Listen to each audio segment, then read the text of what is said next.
In partnership with the Harvey B. Gantt Center, this is the Charlotte Talks Public Conversation, Finding Home, Charlotte's $270 million dream. I'm Mike Collins. If you have lived in Charlotte or listened to this program for any significant amount of time, you know the city has a serious problem, a dearth of affordable housing. You also know that leaders are serious about solving that problem, as are citizens who voted last fall for $50 million in bonds to help save, improve, and increase the stock of affordable housing. The business community added $50 million more to that effort, but this is a many-layered challenge that involves so much more than just money, as we have learned through WFAE's year-long series, Finding Home.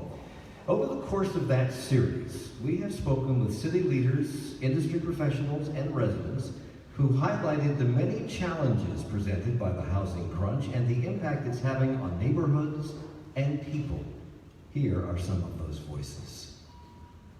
Maintaining affordable housing stock is critically important, because in the absence of that, the land is so valuable that the homes will probably just be demolished and replaced with something that's not affordable. We had no idea that overnight all these vacant lots and properties would be purchased and turned into $450,000, $500,000 houses. You just would never have imagined it. There is a lot of pressure for them to sell their properties and have them be redeveloped in the much higher value starting prices. Our town is growing and it's sort of transforming from what it used to be, and that's really exciting for some people and that's really scary for others. Everyone's just sitting back watching our neighbors and our communities be destroyed, be gentrified. I know it can't stay the way it was when I was a child, but at the same token, I want us to make sure that it's not forgotten. Instead of trying to erase the history, embrace the history. We don't have homes in that price range for those folks who make under $40,000. People who work in restaurants and some offices and receptionists are not able to live up here without assistance. People can't afford to live anywhere. That's one of the reasons that we don't have any young people. They can't afford to live in this area. People are like, oh yeah, we may have something in for you for 2 years from now. And I'm like, yeah, but I don't know where to go today. Even for somebody to say that, I kind of think it's ignorant. Like, and I don't think that they understand like what people are going through out here for sure. Some of the people who have shared their thoughts with us as part of WFAE's Finding Home series. This hour, we're going to bring you a snapshot in time, 1 year after voters approved affordable housing bonds. We look at where we are now, at how we got here, and at efforts being made to change things, and how the money from those bonds is being spent, and how much has been spent at this point, and how much more money is needed. Later in the program, we learn how this crisis impacts real people as we focus on residents of the Brook Hill neighborhood. That's an area featured in a current exhibit here at the Gantt Center called Welcome to Brook Hill. But joining us in this first part of the program are Pam Weidman, Director of the City of Charlotte's Housing and Neighborhood Services Department, which oversees affordable housing programs for the city. Welcome back to the program. Thank you for having me, Mike. Welcome. Brian Collier is Executive Vice President of Foundation for the Carolinas, which has been raising private funds for affordable housing. Thank you for joining us. Thank you. Welcome back to Carol Hardison. She is CEO of Crisis Assistance Ministry, which deals with folks who need this housing every single day. Thank you for joining us again. Good evening. And David Borax covers all this for WFAE News and worked extensively on our Finding Home series. Welcome to you, David. Hello, Mike. Let's start with the title of this public conversation, Funding Home, Charlotte's $270 million dream. We have $50 million in bonds, $50 million from the business community. David, where's the rest of that $270 million coming from? Well, Mike, I like to think of this as sort of a stone soup, if you know that story. Everybody is chipping in a little bit. Besides those two things that you mentioned, there's $104 million something that's in lots of different forms. It comes in the form of land donations, reduced rate loans from the banks, that sort of thing.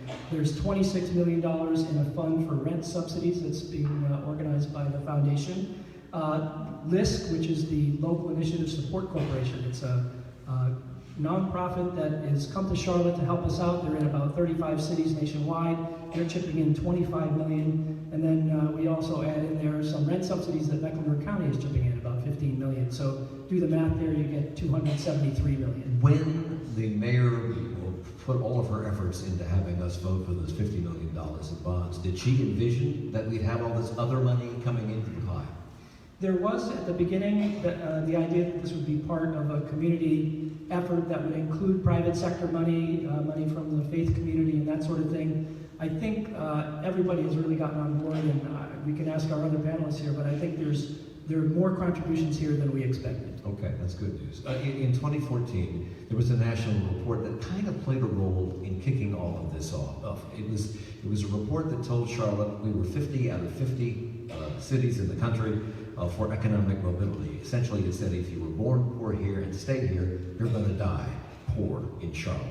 And that shook us to the core because we don't like to hear things like that about ourselves. So how does affordable housing and addressing that need for upward mobility, how do they intersect?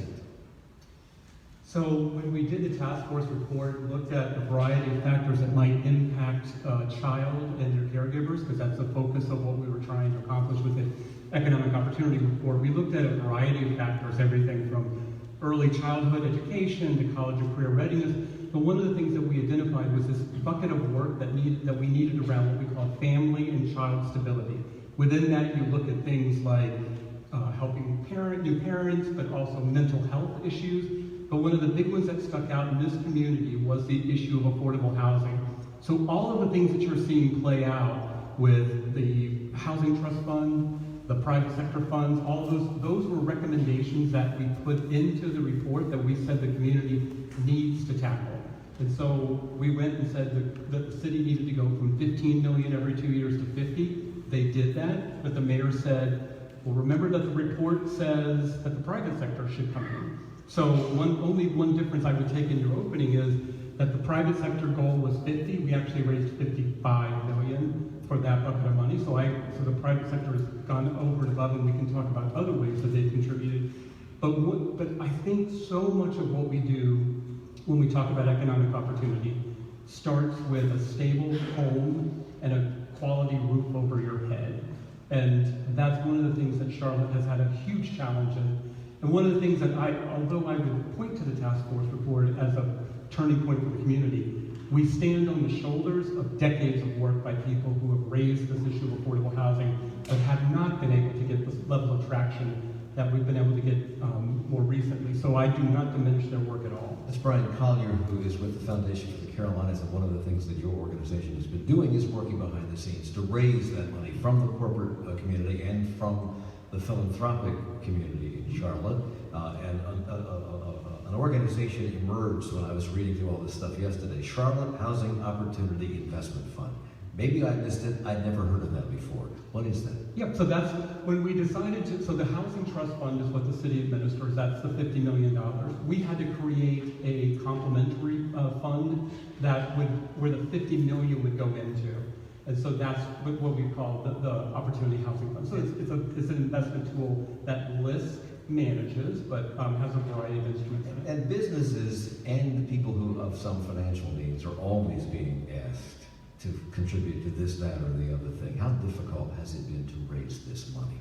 You know, it was easier than we thought because raising money is always difficult, but it was easier than we expected because we were able, not to get too technical, but we were able to go to different places and ask them if you want to put in a grant money, if you want to come in with debt, maybe get your money back at some point. We were able to offer a variety of things to financial services institutions and to private foundations, and so they were able to take from a variety of sort of smorgasbord of opportunities. But the other thing that really helped this time is that people, they're just moved by this issue because their own employees in many cases are impacted by the lack of available affordable housing. So they could feel it personally, and then they saw the need in the community. When the mayor threw out that initial number of $50 million for the bonds, which the voters said yes to, and then $50 million, hopefully the faith community would kick in and the business community would kick in another $50 million.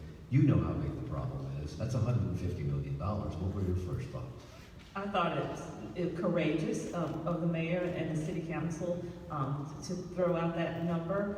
I thought that it showed just tremendous leadership on behalf of the mayor. And I also was very excited because, as you just pointed out, I mean, we need that and more. Is the city, are you the point person, you're the point person in the city, but is the city the entity that has been charged with solving this problem? Or are you doing this with other entities to make this happen? So it's the latter, Mike, and if you've heard me speak and we've had conversations, I always like to say this is a community issue that will require community solutions. So while the city traditionally is looked to solve the affordable housing needs, we know that we'll never do it by ourselves. And so we have to have partners like the private sector and the philanthropic sector, and even the county has come along as well. So Carol, in 2016, the shortage of affordable housing units in Charlotte was around 34,000. Today it stands, I think, at 30, the numbers are fuzzy, but at 36,000, I think county-wide, somewhere in the neighborhood of 51,000 units that we need. It's a difficult number to pin down, and there is always a lag time between money being raised and then money being put to use, and then you see the results of that money being put to use. When those numbers came in of 34,000, 36,000, 51,000, did you see this as a solvable problem? Because it seems to me that we're putting money in, but the numbers continue to grow. They continue to get worse. So you ask, is it a solvable problem? I think we need to pinpoint the problem. Affordable housing is critical to child and family stability. But is it the problem of economic mobility? We have to ask ourselves, how did we get here? We're here talking about the Brookfield exhibit, which just less than 100 years ago was completely shut out from any opportunity in our community for advancement. And if we don't go back and look at what the overriding message of the economic opportunity report was, the history of segregation and the lack of social capital, that's the problem. So, is it a solvable problem? Because it's not just raise some money, build some houses. It's more to it than that. So I'm so excited about the issue, the problem of affordable housing. In 1968, the Charlotte Observer wrote that we have an affordable housing crisis. And about every 10 years since then, it's written a similar article. And as Brian pointed out, no attention was paid to it, the community didn't talk about it. So I'm so excited that our community has done so much work. But it's just so important that we know, A, the work that we're doing on affordable housing is helping the next generation for the most part. It isn't helping the 203 people who came to crisis assistance this morning faced with loss of utilities. And I only have about a minute left in this segment, but Pam, the numbers continue to grow. The money, we'll talk about what you're doing with the money in a minute, but why do they keep going up? Well, Charlotte's a growing city, so people continue to come to Charlotte. You will continue for as long as we live to have episodes of episodic homeless, right? So people who are homeless for one reason or another, they have an illness, they lose their job, so you will always have people in and out of homeless situations. But I think the numbers, people lose jobs every day, and so that could throw someone into an affordable housing crisis. And the last thing I'll say, Mike, is seniors. You have seniors living longer, and so you find many seniors in need of affordable housing, so it's very complex. We'll talk more about this, the multi-layered nature of this problem when we come back from the break. We're at the Harvey B. Gantt Center.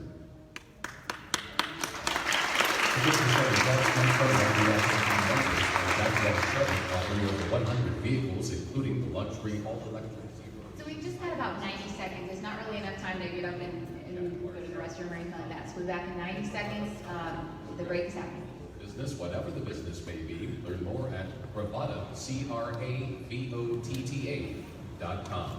On the next Charlotte Talks, the House impeachment investigation comes out from behind closed doors. Public hearings begin tomorrow morning on whether the president abused his power and obstructed Congress. This is a consequential question for the country. What has come out so far from private testimony has been damaging to the White House.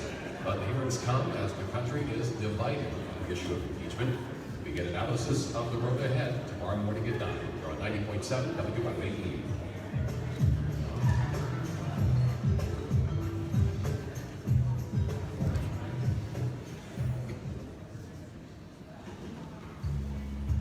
Behind every all things considered headline, there is a deeper story.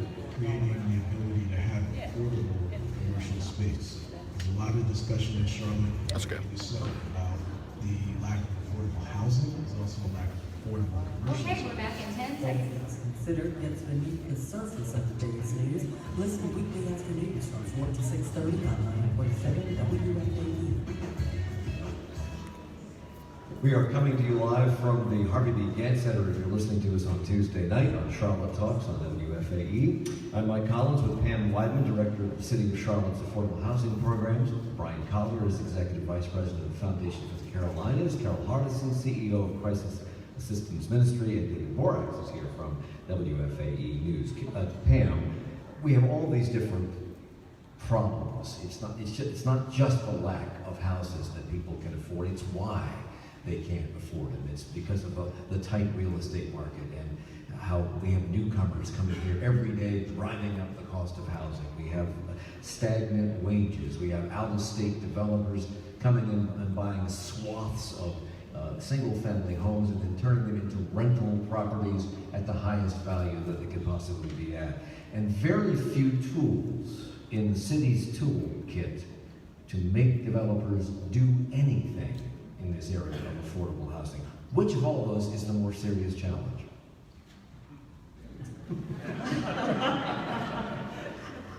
Well, I don't know if I could rank them, Mike. I would say that they all contribute to the need for more affordable housing. So, Mike, if I could just, one of the things that you didn't have on your list that I think we should have, very much so, is we have all of these pressures, but we also have a huge swath of the community that says, we love affordable housing, but don't put it down where we live. Right. And you know, I thought about this last week when people were voting on the sales tax. And a lot of people said, well, I'm not voting on the sales tax to increase the sales tax because I think it should be placed towards affordable housing. I wanted a second question to say, if you voted no because you think this should go to affordable housing, are you willing to have this in your neighborhood?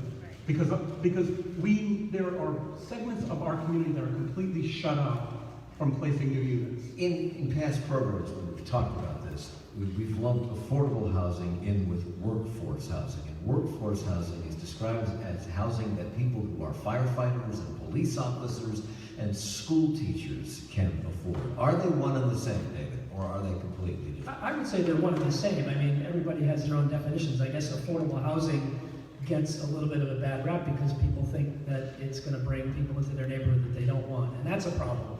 But I think in general, we're talking about housing that people who already live here can afford. And you know, you were asking for the reasons. I mean, think about it this way. Since 2005 to 2017, the average rent in Mecklenburg went up to 18%.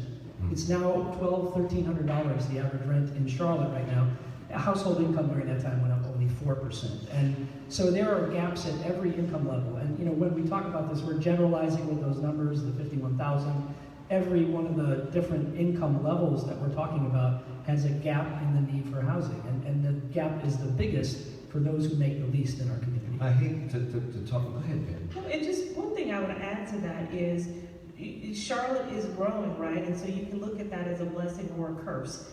Also, with that growth, you have fewer areas of land to develop affordable housing. And so you just have to put all of that together, and that begins to speak to the multi-layer of challenges. You talked about some of those tools that we don't have that could make it a little easier. I always like to acknowledge that in the absence of some of those tools, I do think that Charlotte has increased its or enlarged its toolbox over the past 5 years.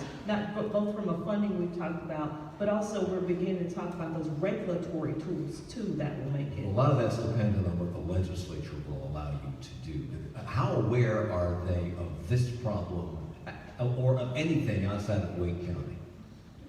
Well, I mean, I think they're aware of it statewide, whether or not something's being done about it, but certainly folks are aware of it. Well, let me put a finer point on your point, which is that in North Carolina, with the exception of a few communities, it is illegal to require developers to include affordable housing in their developments. In some places, this is called inclusionary zoning. And it is not allowed here. And if that tool were available in Charlotte, we could get a lot farther down the road more quickly. I've been traveling around the country and around the state looking at how they're doing it elsewhere. And in other places, they don't have this barrier. They can say, all right, we have a new transit station opening. Any development around here must include 20% affordable housing. Boom, you know, that means you're guaranteed of having some. Which brings me to this question. The city council is going to vote in maybe a couple of days, but certainly within a couple of weeks, on transit development, zoning for transit. And they're going to take the current Blue Line route and they're going to zone it for development on a half-mile out from either side of the Blue Line. Much of that, at least in South End, has already been developed, but this means that undeveloped areas or areas that have been heretofore areas for affordable housing are suddenly going to be ripe for development. Is there anything in that allows these developers or forces these developers to set aside affordable housing along those corridors? Yeah. So again, we don't have inclusionary zoning mandatory, so there's nothing in there that will force them to do it. I want to be very clear about that. However, there is a tool, the density bonus, and so developers can get a density bonus if they choose to do that. But there's nothing in that forces the developer to do it. So we have this $270 million. Some of it's in cash, some of it is to come, some of it is in land, some of it is in subsidies, etc. How much of that money has the city put to work? What's happening right now? I'm glad you asked. So right now, there are about 1,300 units underway in some form or fashion from the $50 million. That is in the form of new construction, and that is also in the form of preservation. How much of the $50 million that we voted for, the bonds, has been spent? $21 million. In a year. Correct. So we'll be out next year. So we have 24 left, 24 million, about 24 left. But that's how quickly it goes. That's right. And there are other projects. We were talking before the show started. There are other projects that are in the pipeline or already underway, right? Mm-hmm. What are they? You mean in terms of financing structures and things like that? Well, no, I mean in terms of actually providing housing for people who need it, because the need is great and growing. Yep, so we're getting proposals almost every day from folks around the community who are looking to do different projects. So in addition to the money that is going into new development, remember that we also have rental subsidy programs that are putting out about 100 families, putting out money for about 100 families a year. We're going to be able to do much more with that. Now the county has come to the table with rental subsidies, and that's trying to find, and this is another problem that we have with this. So we have rental subsidies, but we don't have enough landlords who are willing to rent those units to individuals with subsidies. So that's one of the other things that a lot of it is they can get market rate for units, or some cases we might just have landlords who don't want to rent to someone with a subsidy that we have to try to convince them. The federal government has Section 8 subsidies, and David, I learned from your reporting that because Section 8 doesn't pay the full freight of what the market value is, they also will not allow renters to pay the difference. So if, I don't know what Section 8 pays, but let's just say it pays $800 a month or $600 a month, and the apartment really costs $1,000, if the renter could come up with the extra $400, they wouldn't be allowed to do that. That doesn't make any sense to me at all. Why not? I'm not sure about why the program works that way, but I can tell you that the issue there is that there aren't enough apartments here that meet the dollar requirements of that program. Did any of you know about the Section 8 issue there? Why can't they pay extra? Yeah. I think the biggest problem that I see is landlords simply choose, they don't want those people. Okay. That's the biggest issue I see. Well, and let me go back. I mean, Mike, we get hung up here, and rightfully so, about what the Housing Trust Fund and how much money has been spent from the Housing Opportunity Fund.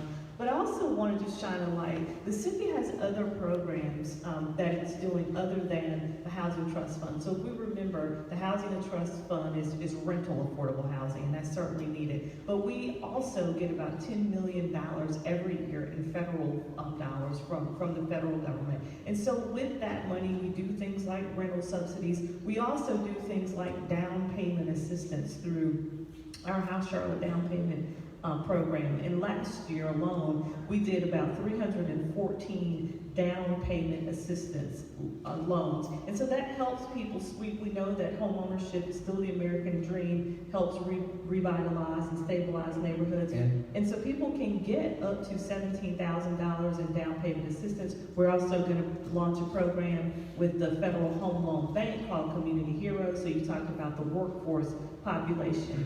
So that's going to help as well. What are the price points for the houses that those down payments are? Yeah, generally about $225,000, and we know there's not a lot of that on the market. I know that's where you're going, but we have, because we over the years we have increased the limit on the house, but it's a fine dance, right? And what I mean is we believe, and we don't want to put folks in a homeownership situation where they're paying more than 30% of their annual income, and so we wrestle with kind of what's on the market, raising the limit, and the amount of subsidy we allow for that down payment assistance. Carol, we've talked about the why with you a lot on this program, and the undercurrent of things that lead to the need for affordable housing, and one of them is you concentrated on is stability. Because without stability, that leads to eviction, and that leads to even more problems for those folks down the road. And as rental rates rise, and as gentrification comes in, people can no longer afford those houses, and sometimes they are evicted. What does that do to them? It is a downward spiral. When you're evicted, and Charlotte has about twice the eviction rate of the national average, as a matter of fact, you often lose your job because you can no longer get to work because of transportation. Even though by law your children are allowed to stay in the same school, it often doesn't happen. Many times the children are not able to make it to school. Again, it's not, because the federal law says that they should be able to go to the same school. But it's just, life begins to spiral. And it is it is expensive from a community standpoint to help pick them back up, and it is expensive from a personal soul standpoint. Is there money in all of this effort to be put towards some of that to prevent that from happening? Yeah, so one of the things that we're working on, first of all, one of the things when you asked me earlier about the projects that are in your work, I think one of the most exciting ones could be what the county has announced with the Rare Heights property that they own, and what they might be doing there on mixed use. I think that could be an amazing opportunity for Rare Heights. But on evictions, so less than 1% of individuals who face an eviction have legal representation. That's a big issue because most go in against a landlord who's got counsel, so they're almost always going to lose. So one thing we're looking at is how could we provide legal representation? The Mecklenburg County Bar, some of the corporations have been great at stepping up. One of the ways for us to use our money most effectively is keep people in their homes to begin with. And so that's an area that we're definitely looking at. We're going to have a landlord meeting in December where we bring together the landlords to address the eviction issues, but also look at what are the legitimate barriers that they believe that they have to overcome. So I know things like, well, we're afraid people might break the rent. Okay, what if we created a fund to help with that? Well, people might leave with damage in their apartment. Okay, what if we created a fund? What I'm going to try to figure out is how many of these hurdles can I solve before we have to get down to the last one, which is I just don't want to rent to those people. So the reason we're talking about this, and the reason that we want affordable housing, is because it affects people. And Carol, you talk about this all the time. You say that you believe these people must be valued by the community, they must have power and autonomy, or else we'll be building affordable housing without economic mobility, and we need to understand that from the start. So are you saying that if we don't recognize the people aspect of this, that we're just spinning our wheels here? It's a problem we'll perpetuate. It doesn't mean we shouldn't be doing all of this and more. And a reminder, next year we'd like to vote for a $50 million bond again, or maybe be like Durham and vote for an $85 million bond. So these tools are critical. But yes, if a person, there's three legs to the economic mobility stool, and one is the housing and financial stability. But the other is their voice has to be valued. They have to be included in the voice of the community. And equity is something we haven't talked a lot about tonight. They have to have power and autonomy and equity. And they're also, these folks, these are the same folks that face childcare issues, transportation issues, they have crime and safety concerns, they have a need for higher wages, how long you have to work at minimum wage to afford rent in Charlotte is unbelievable. It's almost undoable. 109 hours. That's like more than 2 full-time jobs. Mike, so one of the things that I try to tell everyone about, when you get lost in the Economic Opportunity Report and all these recommendations, at the end of the day, everything in the report stems from this idea of kindness, respect for others. What would you do for your family members? What things would you extend to them if you had these? And that's kind of, all of this stems from that. So I have 3 minutes left in this segment.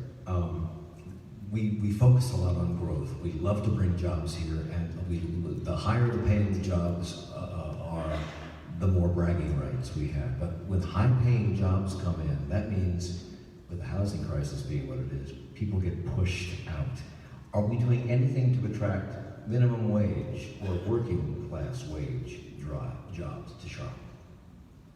I mean, I think we are, Mike. I can't point to particular companies, but certainly call centers that have come into the area. Those are kind of mid-tier jobs. So I think the answer is yes. I mean, at the end of the day, we want to have a diverse city. Because aren't we at odds with our own goals here? If we want to raise, we need all this money to come in for affordable housing. Yet the more we bring in jobs, the less affordable housing there's going to be. So one of the interesting stats is Charlotte is number 3 in the country for job creation, but we're at the bottom of the barrel for economic opportunity. So what that tells you is we are creating jobs for people to move here to take, not for jobs for people who are born and raised here.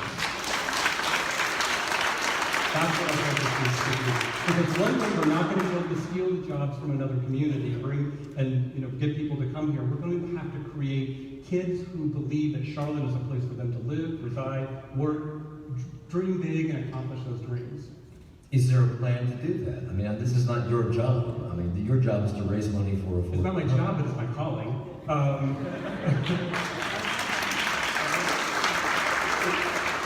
We poured our heart and soul into the task force report, and I believe one of the things I'm trying to figure out is how do you create a community where when you grow up, you have a sense of what you want to be with your life, and this community supports you to achieve those things through social capital, education, housing, all of that. So we have $270 million at our disposal, and clearly that is not enough money. How much would be enough? Yeah, I mean, you could do the math. If we say today the need is 30,000 units, right? You could do the math to figure out kind of what amount of bond we would need based on the number that our gap. I have 30 seconds, and I assure you I can't do the math. Can you? $6 billion. $6 billion with the B. Is what some people have said. It's a $6 billion problem. And what's at stake here in 10 seconds or less? You just said it. I think it's people's lives, right? And I think we can't just look at today. We have to look at what kind of city we want to be in. We're going to meet 2 people in just a second who are affected intimately by this. Stay with us.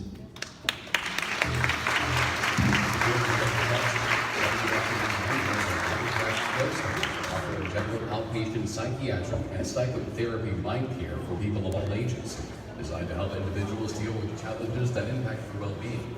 Information and appointments at mindpathcare.com. And UNC Charlotte's Data Science Initiative, offering graduate programs in data science and health analytics for working professionals. Evening courses at UNCC Center City. Information and registration at dsi.uncc.edu. Tonight, PublicConversation is part of a year-long effort by WFAE to look at Charlotte's affordable housing crisis. If you missed this week's report, education reporter Ann Doss Helms the level of stability of home students. Go to WFAE.org/findinghome to hear that and any other story by the rest of the series.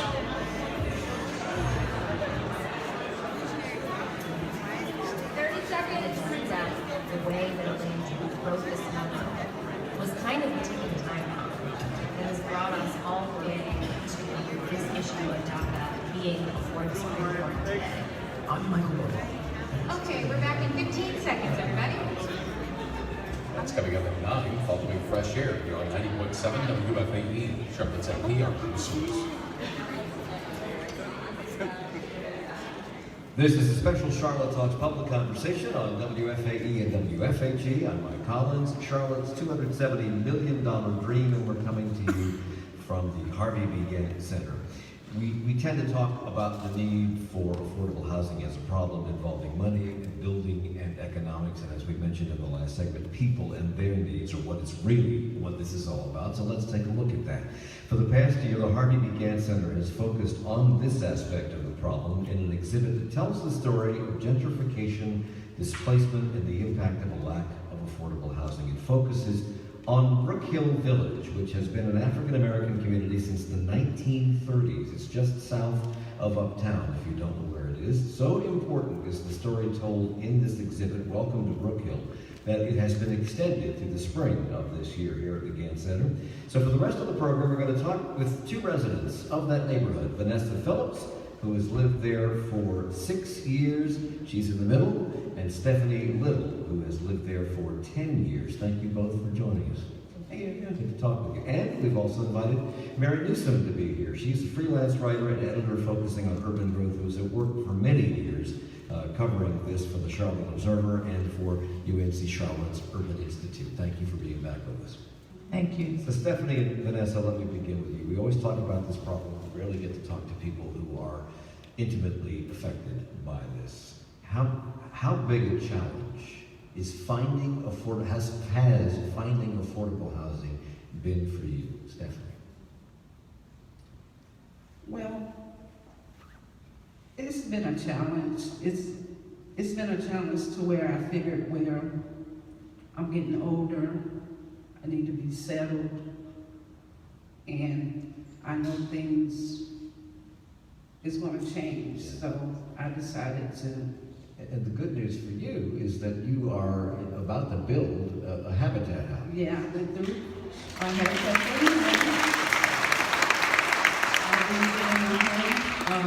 August 2020.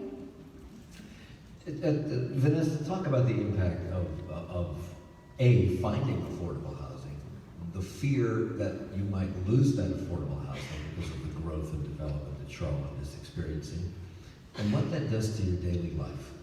Well, for me, it's hard, as far as affordable housing, because I don't make, a lot of money, to move up into some of these bigger places that they're building. So, and I'm not getting any younger, also a senior citizen, and I'd like to be able to find something where I can be able to maintain them. If you're a senior citizen, I might be dead. And I just want to be able to be able to have something to live in, a house to live in, and not worry about where I'm going to go from there.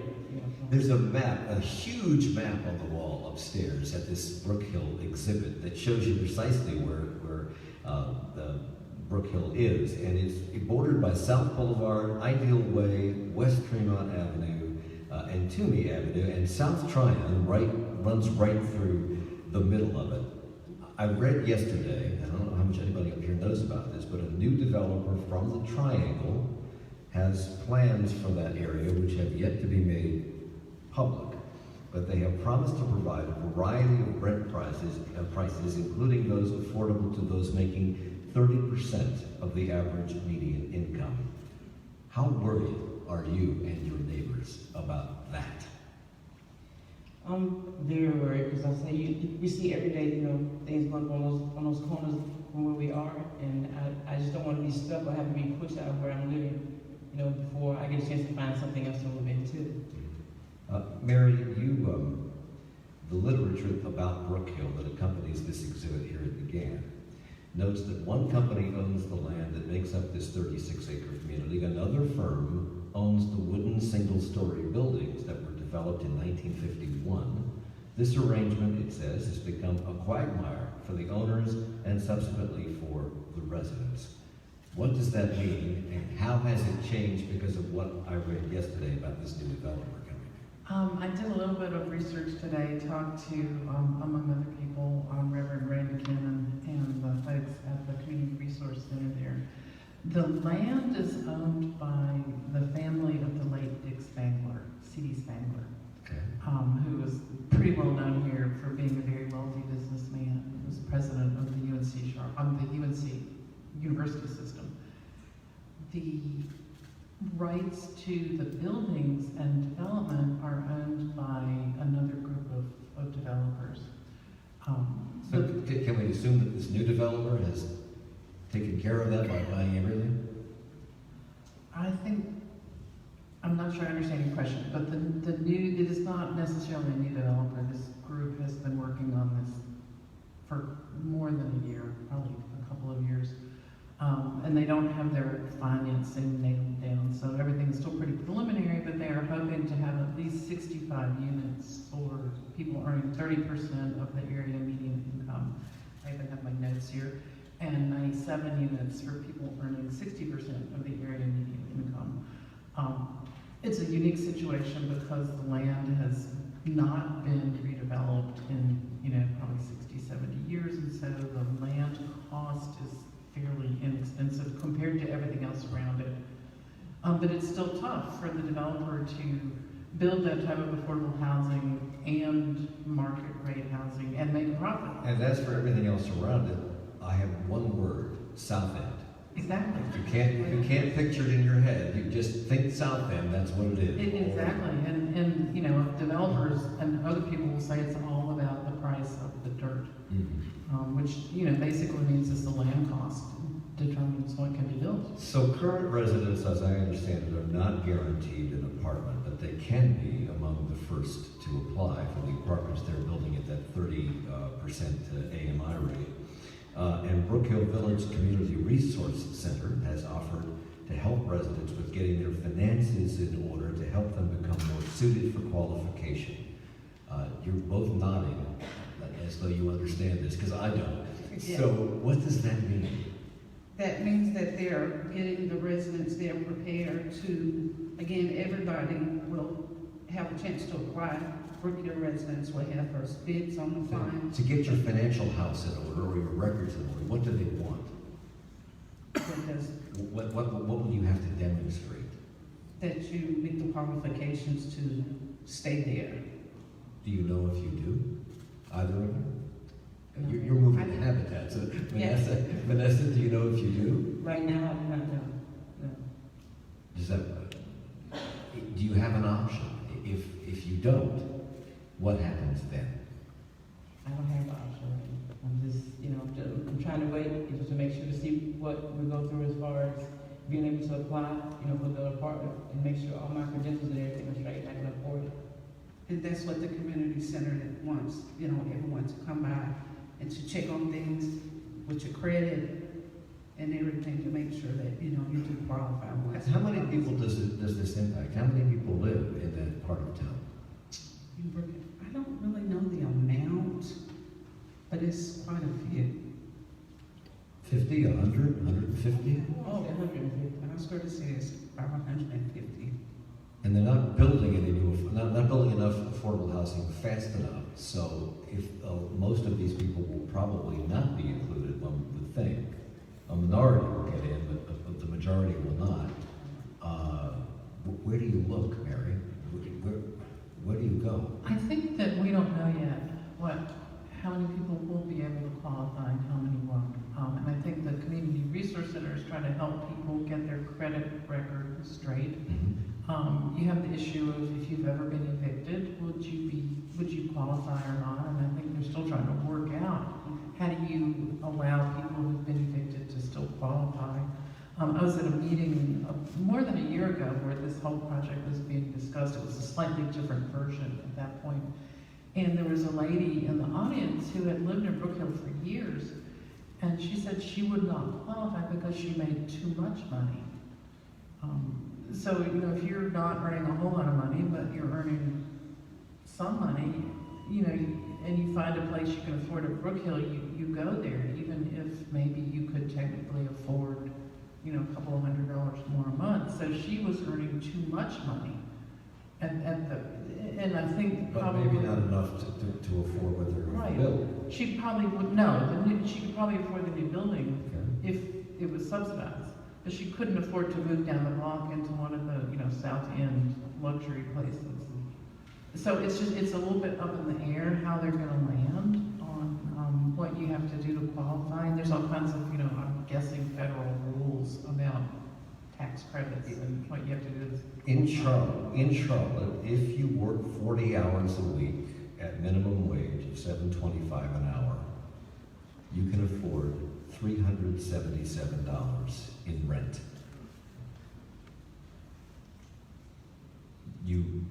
To be stable, you can't spend more than 30% of your income on rent.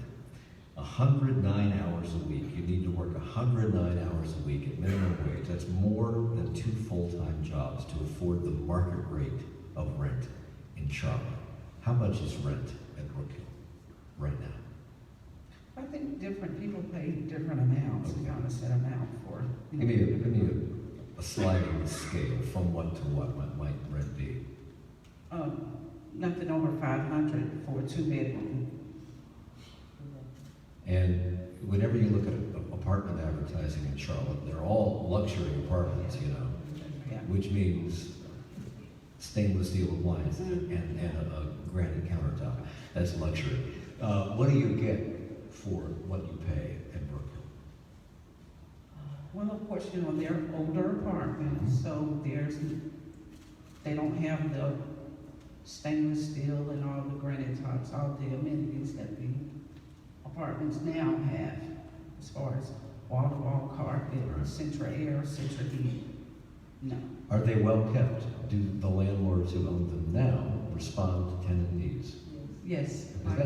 Yes, I would say if anything goes wrong in our apartment, I do call, they will come. So I can't, say anything negative about that. Given what's happening in Charlotte, and given how much things cost, how much rents cost, how do you make plans for the future if you're kind of living on the razor's edge of not knowing whether what you're living in today will be here tomorrow, whether you can afford it or not? I mean, I look around and I go online and try to find things that might be affordable to me, but on down the line, I just have to try to depend on my job and hopefully my family if I can't find anything, for myself, as far as apartment-wise and house-wise. I guess what I'm asking is how much does this bear, how much of this is weight that you have to carry around on your shoulders, this uncertainty? It's very heavy for me because all I have is myself. I don't have anything that I can fall back on other than just myself. You've been writing about this and studying about this, Mary, forever. I've been doing the show for 22 years, and for at least that long, and probably longer. Are the things that they experience, what we're talking about right now, typical of what you can find in any of these affordable communities? I think by and large, yeah. I think the stress of not being able to know that you can afford a place to live, it just is a killer. I do want to say that we've talked a lot about buildings, and there's a lot of other things that I think the community needs to talk about, and one big one is wages. So many people earn so little. I was talking to Reverend McKinnon today, and he said, we can't have a conversation about affordable housing in Charlotte unless we also have a conversation about a livable wage, about transportation, and about education, because everything is interconnected. And I thought that was a very wise thing to say. And a lot of the community conversation that I've heard has been about the buildings, and the buildings are important. But why are we not also talking about, why are we not pressuring, Harris Teeter or Bojangles to pay people better than $8 an hour? You can't make them do it by law. You can do that with the government, but you can't do it with private employers. And if a private employer, out of the goodness of their heart, sees this as a legitimate problem, which of course it is, and decides to then raise the wages of their employees, if the other grocery store or the other shoe store or the other plumbing company doesn't do that, then they are at a competitive disadvantage because their prices have to reflect what they're paying their employees. Exactly. So how do you solve that? How do you make that move? I think you create a level level playing field by raising the minimum wage by law. Not that difficult to solve. The problem is that our current elected officials do not want to do that. Our current elected officials do not want to do that. You have said that the simplest way to describe what's happening in Brook Hill and in other areas like Brook Hill is, this is all capital letters, capitalism.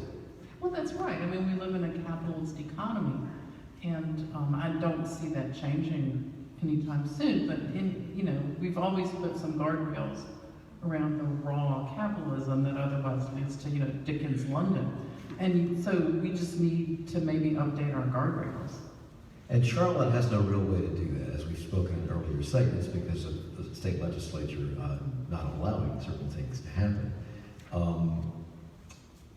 Should those tools be available to local communities? Yeah. Is that still capitalism if those tools are available?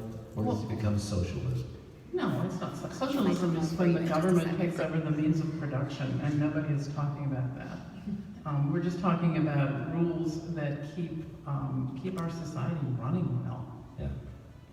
And with that, we have to end it because I hear the music. It's a discussion I know we'll have again and again and again as the years go on. I want to thank Stephanie Little and Vanessa Phillips for coming up in here and being part of this tonight, and Mary Newsom as well. Thank you for joining us from the Harvey B. Gantt Center.